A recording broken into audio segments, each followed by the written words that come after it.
Bismillahirrahmanirrahim. Alhamdulillahilladzi arsala rasulahu bil huda wa dinil haq liyudhhirahu 'alad dini kullih wa kafa billahi syahida.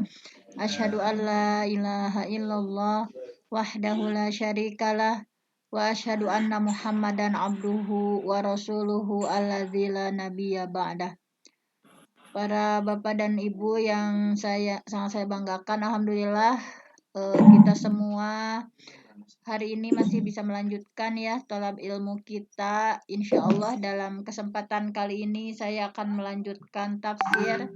Tapi mohon maaf untuk tafsir kali ini karena kalau tafsir juz amma yang lumayan panjang-panjang ya, agak susah untuk mengaturnya karena waktu yang sangat singkat. Oleh karena itu mungkin saya juga di sini akan mengambil topik-topik ya, kayak Kang Asep di hadis, hanya topik-topik khusus tentang satu ayat yang akan ditafsirkan. Pada kesempatan kali ini ayat yang dipilih yaitu surah At-Taghabun ayat 14. Silahkan kalau saya bacakan, ibu-ibu juga dibaca terjemahnya ya. A'udzubillahi minasyaitonirrajim. Ya ayyuhalladzina amanu, wahai orang-orang yang beriman. Silahkan. Ya ayyuhalladzina amanu, wahai orang-orang yang beriman. Inna sesungguhnya min azwajikum, di antara pasangan-pasangan kalian atau istri-istri kalian. Min azwajikum, di antara pasangan-pasangan kalian atau istri-istri kalian. Wa auladikum, dan anak-anak kalian. Wa auladikum, dan anak-anak kalian. Aduwallakum, menjadi musuh untuk kalian. Aduwallakum, menjadi musuh untuk kalian. Fahdharuhum, maka berhati-hatilah kalian terhadap mereka.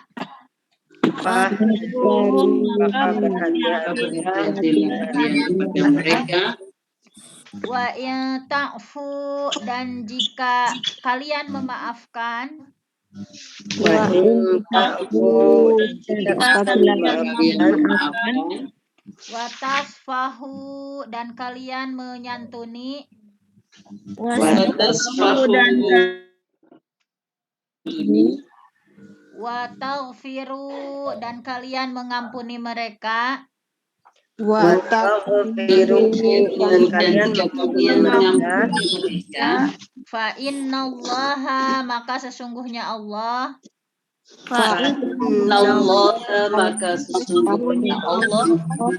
Ghafurun, maha pengampun.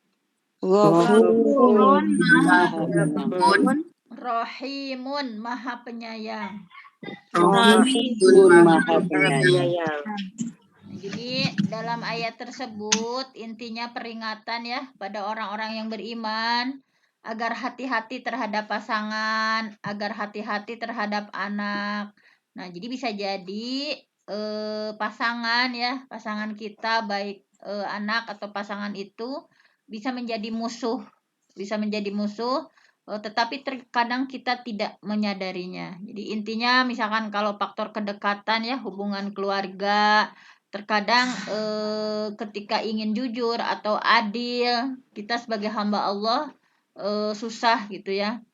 Nah, ini diceritakan bahwa dalam tafsir Ibnu Katsirnya ada asbabun nuzul, ada sebab turun ayat dari At-Taghabun ayat 14 ini, ada sebab turun ayatnya. Di sini akan saya sajikan bahwa ya, jadi intinya kita sebagai pasangan harus berhati-hati, jangan sampai kita malah menjadi musuh ya untuk pasangan kita. Musuh dalam artian melalaikan dari zikrullah, dari mengingat kepada Allah. Jadi asbabun nuzulnya di sini disampaikan bahwa ada sejumlah laki-laki ya yang sudah masuk Islam di Mekah. Nah, kemudian ketika mereka ingin berbaris di jajaran Rasulullah ya, ingin berhijrah ke Madinah. Nah, istri-istri dan anak-anak mereka itu nggak mau ditinggalin, jadi tidak mau ditinggalkan, sehingga datang ya pada Rasulullah. Nah, datang pada Rasulullah. Nah, mereka melihat ketika Futuh Mekah ya, ketika Futuh Mekah, setelah terjadinya Futuh Mekah, mereka melihat orang-orang itu sudah agamanya udah kuat-kuat gitu ya, pemahamannya yang sudah hijrah itu pemahaman keagamannya sudah hebat-hebat.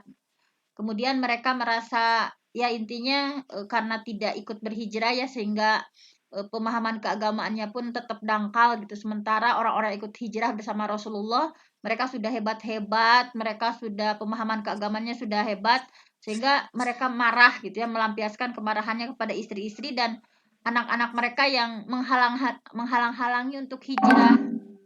Nah, tetapi ketika ingin menghukum istri-istri dan anak-anaknya, lalu Allah menurunkan firman-Nya. Wa yang ta'fu, tapi jika kamu memaafkan, wa tasfahu, menyantuni, wa tagfiru, dan memberikan ampunan, sesungguhnya Allah itu Ghafur, sesungguhnya Allah itu Rahim gitu ya. Nah, jadi bahwa kedudukan anak gitu ya, ada 5 kedudukan anak kan dalam Al-Qur'an, begitu juga pasangan, nauzubillah kita berlindung pada Allah, mudah-mudahan kita tidak menjadi adu ya, musuh. Karena banyak sekali di At-Taghabun 15-nya pun innama amwalukum, bahwa harta wa aulad dan anak fitnah, bisa menjadi fitnah ya. Wallahu indahu ajrun azim. Padahal di sisi Allah pahala yang besar. Nah, jadi intinya kita semua di sini saya mengajak kepada kita semua ya, ada di 2 menit terakhir, bahwa mudah-mudahan kita semua tidak menjadi seperti apa yang disampaikan dalam tafsir ini ya, bahwa ada sebagian yang di antara pasangan atau di antara anak memang menjadi musuh. Musuh dalam apa? Lalai gitu ya, yang melalaikan untuk beramal soleh gitu. Tadi kan dalam Ibnu Katsir sudah dikutip bahwa ada seorang laki-laki yang terbawa oleh istrinya dan anaknya, sehingga tidak gitu ya, tidak bercepat-cepat untuk berhijrah, sehingga orang lain udah kemana dia masih seperti itu. Nah, jadi mudah-mudahan kita juga termasuk orang-orang yang mendorong pasangan-pasangan kita ya, pasangan kita untuk bagaimana berikhtiar untuk mendalami agama misalkan, dan kita berikhtiar untuk mendorong gitu hal-hal yang baik, tetapi juga jangan sampai nah di sini juga ada harus memaafkan kesalahan-kesalahan juga ya, harus seperti itu, ketika jangan marah terus, marah misalkan.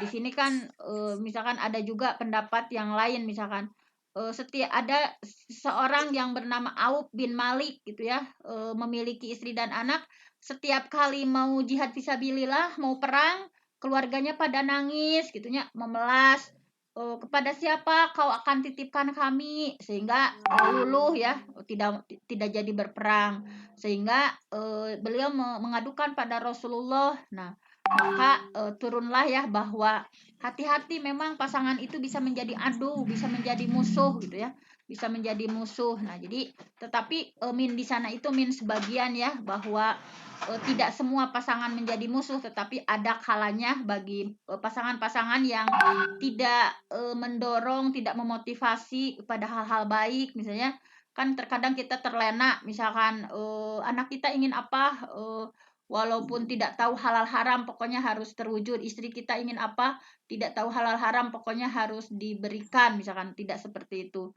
Jadi intinya mudah-mudahan kita semua tadi ya bisa menjadi orang-orang yang saling memotivasi dengan pasangan, misalkan ketika ngaji bareng gitu ya. Ketika kita misalkan berbuat hal-hal baik, saling gitu ya, saling mendukung untuk meraih surganya Allah.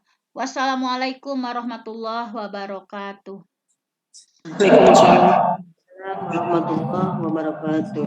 Maaf Bunda, apa nama suratnya Bunda? At-Taghabun ayat 14, Bun. At-Taghabun ayat 14. Ayat 14. Makasih Bunda. Iya, sama-sama. 16. 14. At-Taghabun. Masya Allah, Bu Elok siap-siap menjadikan bahan tulisan. Insya Allah, Kang. Bagi Yes. orang tua yang belum sempat menulis dan belum membuat blog, belum punya blog, jangan khawatir, ada